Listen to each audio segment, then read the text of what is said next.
Bonjour à tous pour cette nouvelle vidéo High-Tech Gen. Donc aujourd'hui on va tester l'iPhone 5S après 3 mois d'utilisation, on va voir comment il s'en sort, est-ce qu'il a de la latence ou pas, et surtout le Touch ID, qu'on m'a souvent dit sur le test court de l'iPhone 5S, que je ne savais pas utiliser, que j'avais les doigts sales. Donc déjà comme ça, première vidéo de l'année 2014, je vous souhaite tous mes meilleurs vœux. Après, concernant le programme des vidéos, donc il va y avoir 2 autres vidéos avec celle-ci qui vont arriver. Donc il va y avoir le test de la Polaroid Diamant 9 pouces après 1 an et demi d'utilisation. Donc c'est prévu pour fin janvier, début février. Et aussi le test, le comparatif je dirais plutôt, entre iOS 7 et iOS 6. Ce sont les vidéos qui sont prévues, celle-là est prévue pour milieu février, fin février, enfin c'est celle qui fera février. Et après pour moi, je ne sais toujours pas, je n'ai pas le programme. Donc voilà, cet iPhone. Donc depuis que je l'ai, ça fait maintenant début octobre. Donc ça fait octobre, novembre, décembre, on va dire janvier. On est le 15 janvier, j'ai dû l'avoir autour du 15 octobre. Ça fait un peu plus de 3 mois que je l'ai. Bon, on va dire que ça fait 3 mois. Donc écoutez, je n'ai aucune latence. Voilà, vous voyez bien, pourtant j'ai installé des applications, une vingtaine d'applications. Après, aucune latence, regardez. Après j'ai la musique par exemple, voilà. Vraiment aucune latence entre les... Il y a vraiment, enfin, c'est étonnant parce que j'utilise aussi des Galaxy S3, des S4, des Note 2. J'utilise quoi aussi, des LG, je sais plus comment il s'appelle, L7, enfin je l'utilise pas, lui je le vois. C'est fou quand même comme on voit bien qu'Android, quand on installe des applications, quand on commence à avoir du contenu multimédia dessus, pouf, ça commence à laguer, ça commence à mettre du temps à s'ouvrir, les photos, les vidéos, les musiques, le navigateur, enfin, vraiment, Android, quand vous installez beaucoup de choses avec les années d'utilisation, ça vraiment, ça lag, et donc il faut mieux le réinstaller. Alors que bien sûr, on parle de l'iPhone là, donc on va rester sur l'iPhone. Alors que l'iPhone, non, il n'y a vraiment pas besoin de cette notion-là, c'est vraiment iOS, quoi, c'est un truc très très fermé où on ne peut rien faire, c'est vrai, mais par contre, aucun lag, c'est peut-être pour ça la force de ce système, c'est que vraiment on a, comme vous l'avez vu, on a vraiment aucun lag. Enfin, vraiment, après ton utilisation, après je vous en ferai une vidéo après 6 mois et après 1 an. Donc on va faire ce qui est concernant déjà le côté esthétique de l'iPhone après 3 mois d'utilisation sous une coque normale. Et là, je sais pas si on le voit, un film plastique qui protège l'écran, je suis très protecteur avec les téléphones. Donc alors, j'ai regardé bien avant de faire les vidéos, j'ai pris un seul pet qui est minuscule, je ne sais même pas comment j'ai fait, c'est au dos. Il est... Attendez, je vais vous le montrer, il faut que je fasse l'auto. Voilà, on le voit, il est là.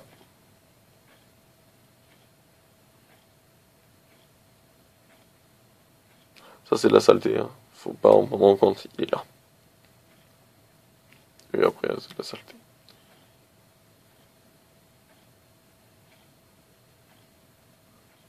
Voilà, il est là, vous le voyez ici. Donc c'est un tout petit pet qui est vraiment très sommaire. Après, je peux vous remontrer hein, si vous voulez. Mais bon, après les côtés, les fils d'autofocus. Voilà, franchement, aucun problème. Hein. C'est vraiment quelque chose de superbe. L'iPhone, c'est vraiment, on a toujours, voilà, alors on se lasse hein, quand même à force de l'iPhone, c'est vrai. Mais c'est vrai que c'est toujours très agréable d'avoir un iPhone entre les mains. C'est pas trop gros, bon, c'est esthétique. Et voilà, tant qu'on s'y retrouve dedans, ça va. Alors il y a une autre chose que, voilà, beaucoup de choses veulent savoir, c'est l'appareil photo. L'appareil photo marche toujours très très bien. Ouais, il n'y a pas de souci à se faire. Hein. Je s'autofocus des deux côtés. Voilà, il n'y a vraiment aucun souci à se faire. Vraiment, c'est vraiment très très bien. C'est bien. Donc il y a une autre chose que beaucoup de gens me demandent, c'est la batterie. Alors la batterie, c'est quelque chose sur un iPhone qui n'est vraiment pas bon comparé aux Samsung qui sont bien meilleurs niveau batterie. C'est vrai que c'est regrettable pour un iPhone, ça fait une grosse faiblesse. Donc je peux le dire que oui, la batterie descend très très vite. Hein. Vous ne pourrez pas l'utiliser une journée en faisant des SMS toutes les heures. Hein. Vous aurez vite 10-5%. Je rentre chez moi le soir, j'utilise que, on va dire, Attendez, je suis en train de calculer 20, 20, 40. On va dire que j'utilise 3 heures dans la journée où il est allumé. Il est allumé 3 heures dans la journée. Donc on va dire en partant de 7 heures du matin jusqu'à 18h30 le soir. Voilà, il est allumé 3 heures l'iPhone. Quand je rentre chez moi, il me reste plus que, alors on va dire, il me reste plus que 10-15% de batterie. Donc c'est vraiment très très faible. Et même je vois, hein, des fois, je suis obligé même de le couper pendant les 3 heures, de mettre le mode avion pour éviter que la batterie s'écharge trop vite. Donc c'est vraiment une réelle faiblesse. J'ai l'impression aussi que depuis que je l'ai, la batterie diminue. Donc je pense que c'est vrai. Franchement, la batterie ne tient pas très bien, enfin, n'est pas très costaud. Donc il faudra sûrement la changer, je pense, avant la fin de la garantie. C'est ce que je vais faire pour le revendre, bien sûr. Et voilà, après, voilà, c'est pour moi la grosse difficulté. Donc maintenant, c'est pas non plus un problème énorme, mais c'est quand même un gros problème si jamais vous voyagez. Après, je peux vous donner 2-3 solutions. Par exemple, vous pouvez acheter une... Je n'en ai pas ici, attendez, je vais voir si je l'ai là. Une petite batterie externe. Non, malheureusement, je ne l'ai pas ici, la batterie externe, sinon je pourrais bien montrer. Donc c'est une pile de batterie, voilà, qui se branche ici, ou alors une batterie qui peut se mettre sur la coque. C'est-à-dire ça fait une coque et puis derrière vous avez une deuxième batterie. Ou alors vous avez les chargeurs, je sais pas comment on appelle ça, en bloc, moi j'appelle ça, où vous avez 2 prises USB ou une. Et après vous pouvez brancher n'importe quoi dessus, c'est une genre de mini batterie externe qui contient du courant et qui recharge votre iPhone très vite. À noter quand même que la batterie ne dure pas longtemps, mais elle se recharge très vite. C'est-à-dire qu'au bout d'une demi-heure, vous pouvez déjà remonter bien 40%. Donc c'est énorme. Sur une prise électrique, bien sûr. Sur du 230 volts. Donc maintenant, on va passer au Touch ID. Voilà, j'ai les mains très très propres. Pas de souci à se faire. On va utiliser cette main-là. On va utiliser ce pouce. On va utiliser ce doigt. Et ce doigt. Voilà. Au moins, ça nous fera un pouce et un autre doigt d'une autre main. Au moins, on ne pourra pas me dire c'est ce pouce-là, c'est les pouces qui ne marchent pas sur ton iPhone. Non. Le capteur est nettoyé extrêmement bien. Je l'ai nettoyé pile poil comme avant. Mais bon, c'est censé marcher même si vous êtes si vous avez un petit peu les doigts sales, si vous avez écrit. Donc là, vraiment, je suis comme si j'avais mes mains nickel. Donc ce que je vais faire, il y a 5 empreintes. Donc je vais faire 2 empreintes de ce doigt avec 2 positions différentes et 2 empreintes de ce doigt avec des positions différentes. Après, l'empreinte supplémentaire, je la laisse vide. Donc allez, on va y aller. Donc, on va dans Général.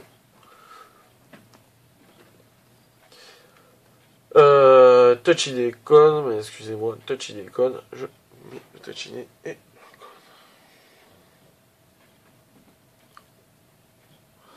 Donc je vais... Voilà.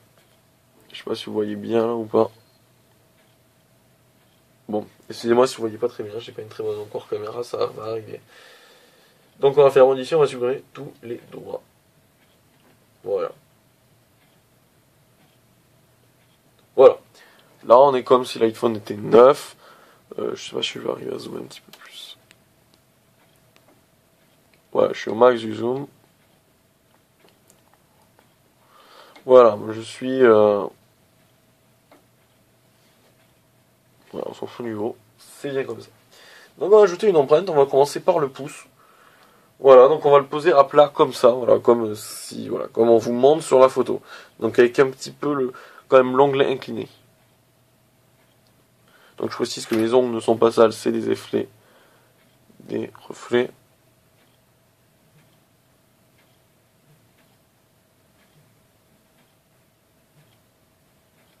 Le doigt a bougé. Bon, alors c'est un petit peu bizarre aussi dans leur explication parce que un coup il vous demande de bouger un petit peu le doigt entre les analyses.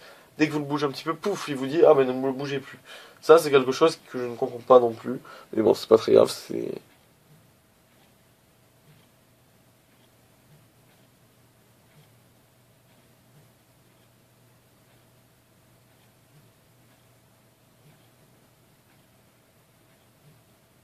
D'accord. J'adore vraiment l'iPhone, c'est quelque chose que j'aime bien.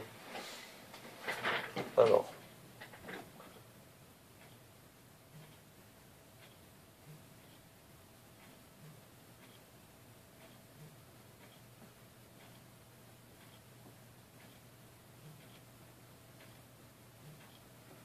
Voilà, donc là c'est censé être terminé.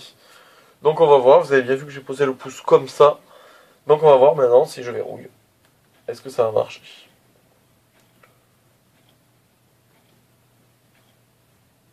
Code requis après le redémarrage. Donc je redémarre. Je sais pas, ça doit, dès que vous faites une empreinte, il doit vouloir...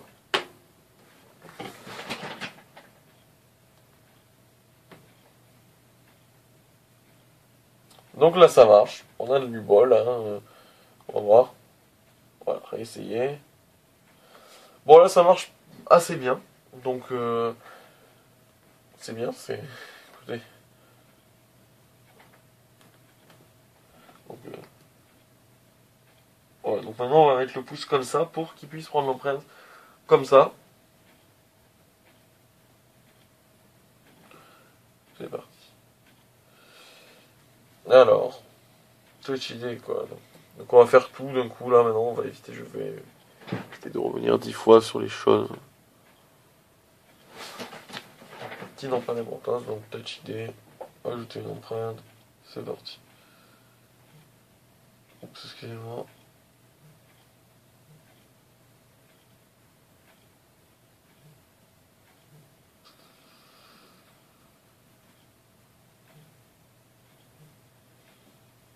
Vous jugez vraiment très analyse, alors que vous pouvez voir que 5 minutes, ou enfin non, juste avant quand j'ai fait l'autre analyse, il m'a dit que je bougeais le doigt et qu'il ne fallait pas. Encore une belle devinette d'Apple, mais écoutez, voilà.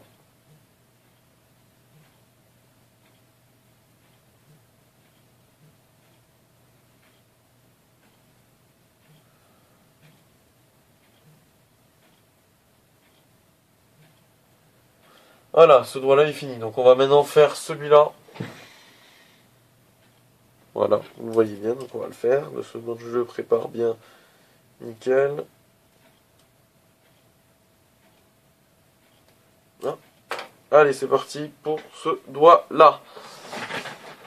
Allez, on va faire l'empreinte numéro 3. Donc on va commencer par le doigt en hauteur comme ça.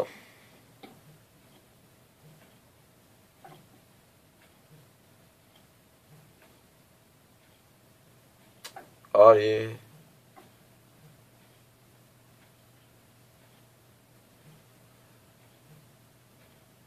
Là, vous voyez, il m'a rien dit pour une fois.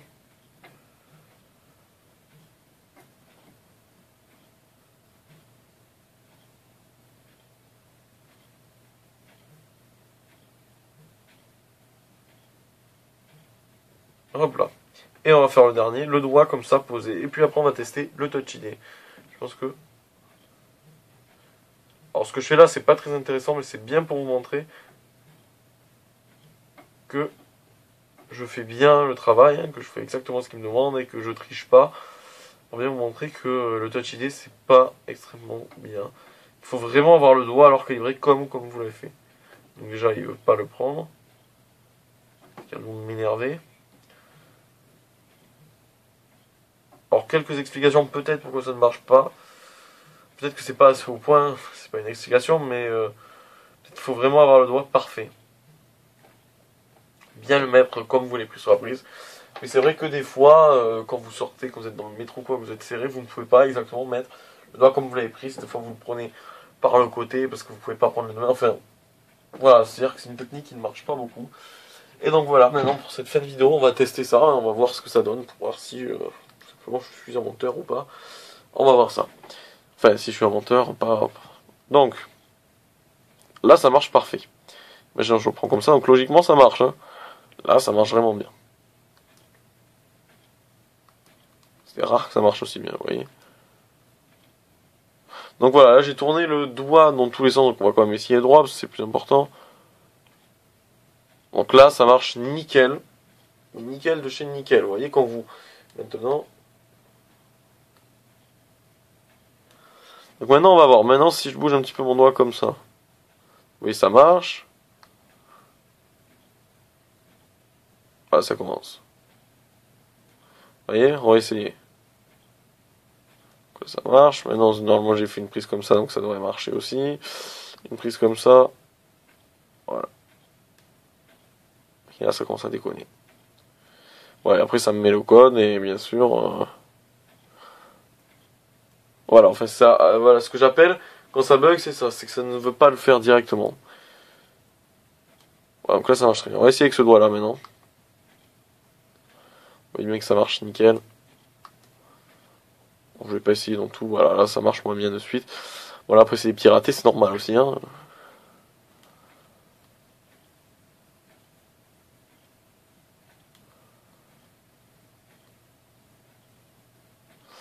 Voilà, maintenant on va décoller, je vais vous montrer que ça marche pas très bien.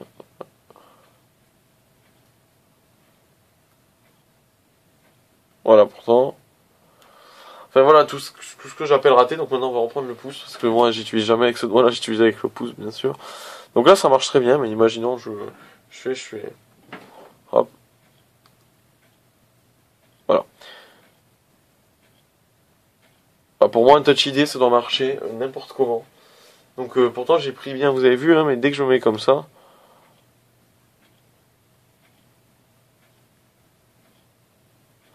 Enfin, ah, c'est vrai que ça marche bien aujourd'hui. Je suis étonné, vous voyez, que ça marche aussi bien. Je comprends pas, d'habitude ça marche pas du tout. Attendez, je fais comme si je vais le remettre dans ma housse. Bon. Je le remets dans ma housse, pouf. Je sors de ma poche, je fais. Voilà, je me positionne pile poil comme ça. Et voilà, là ça marche plus, je ne sais pas pourquoi. Voilà, et là ça marche plus, vous voyez, c'est étonnant. Je n'arrive pas à le faire marcher, c'est fou, hein.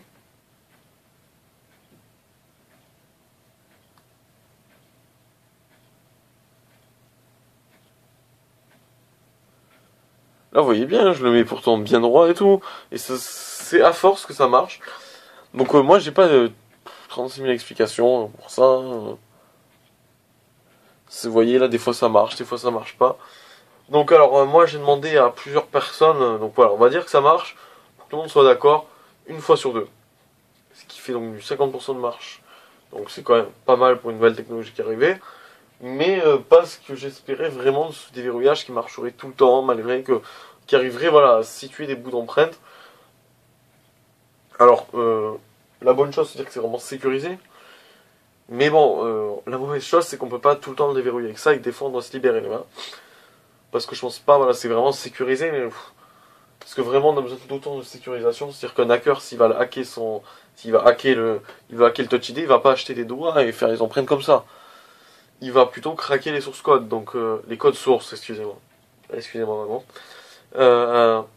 Il va pas s'amuser à essayer avec son doigt de faire ça, voir si ça marche ou pas. Donc peut-être laisser un petit peu moins de sécurité pour pouvoir le déverrouiller plus facilement avec son doigt. Parce que de toute façon, voilà, commencer le hacker, il va plutôt aller vers les codes sources. Donc après, j'ai eu plusieurs hypothèses comme quoi ça ne marchait pas. Donc c'est peut-être dans mon jean que c'est sale et donc que la poche est sale et ça fait un léger dépôt sur le bouton. C'est que des choses que je suppose, hein, parce que j'en ai aucune idée. Donc je sais pas, peut-être, mais bon, ça marche pas. Comment dire, ça marche même le soir quand il est posé sur mon bureau. Quand j'appuie dessus, ça marche pas quand même. Après, j'ai demandé à des gens qui ont l'iPhone 5S aussi, ils m'ont dit c'est pareil, ça marche une fois sur deux, donc je suis rassuré, c'est pas que le mien. Donc faut savoir que, parce que je pense que je me suis fait beaucoup, enfin je vais pas dire insulter, mais j'ai eu des propos insultants sur Facebook, sur la vidéo du test de l'iPhone 5S, en disant que je ne savais pas faire les tests, que j'avais les mains sales. Donc après, libre à chacun de penser ce qu'il veut, mais des fois je pense qu'il y a peut-être des gens comment dire, qui pensent qu'iPhone c'est super bien et que tout marche à 100%, mais qu'une fonctionnalité marche à 50%, et surtout une nouvelle, c'est normal. Donc pas besoin d'en faire des tonnes, dire que que moi je ne sais pas l'utiliser, que moi ça ne marche pas. Ça sert à rien, des fois il faut aussi remettre en question l'iPhone, qui est peut-être un défaut, c'est peut-être mon iPhone qui a un défaut, et vous avez peut-être raison, hein. Mais en général j'ai les mains propres, j'ai les mains secs en général, donc je vois pas pourquoi moi ça marcherait pas très bien, alors que chez vous ça marcherait bien. J'ai des copains pareils qui ont l'iPhone 5S, qui l'ont acheté en même temps que moi, donc à sa sortie, qui ont été livrés le même jour, qui ont les mêmes séries. Et ben, eux non plus, ça marche pas tout le temps. Si vous voulez, il y a une ratée une fois sur deux. C'est pas que ça marche deux fois sur trois, c'est que ça marche une fois sur deux. Donc c'est quand même, pour moi, problématique. Après, parce que ce qui me fait, en fait, ce qui est problématique, c'est que ce Touch ID a été... Apple en a fait beaucoup de pubs dessus, et que ça ne marche pas très bien. Moi, une dernière fois, voilà, je vous ai bien prouvé aujourd'hui que le Touch ID marchait une fois sur deux. Dire que dès qu'on commence à prendre des positions qui sont plus habituelles, pouf, ça marche plus. Donc après, libre à vous de penser que je ne sais pas tester les iPhones, que je ne sais pas tester les téléphones en général, et que j'ai les mains sales, et que j'ai les mains moites. Mais je vous assure que si je vous dis que le Touch ID chez moi il ne marche qu'une fois sur deux, c'est pas pour vous contrarier, je ne suis pas pro Samsung, je ne suis pas pro Apple, je teste les deux. En ce moment j'ai un Apple, sûrement qu'en mai je serai plutôt revenu vers un Samsung, peut-être qu'en septembre prochain je serai vers l'iPhone 6. Si vous voulez, je navigue entre les téléphones énormément, et c'est pour ça que j'ai pas de préférence entre Samsung et Apple, c'est deux univers différents. Donc voilà, encore une fois, je le fais pas pour vous embêter et pour détruire Apple, parce que les iPhones ont beaucoup de qualité, mais le Touch ID pour moi n'est pas une qualité pour l'instant. Voilà, je terminerai par ça, par ce mot-là. Voilà, donc sur ce, je vous dis à la prochaine vidéo qui devrait arriver fin janvier, début février au maximum. Et je vous souhaite une bonne fin de janvier. Et je vous dis donc à début février. Au revoir.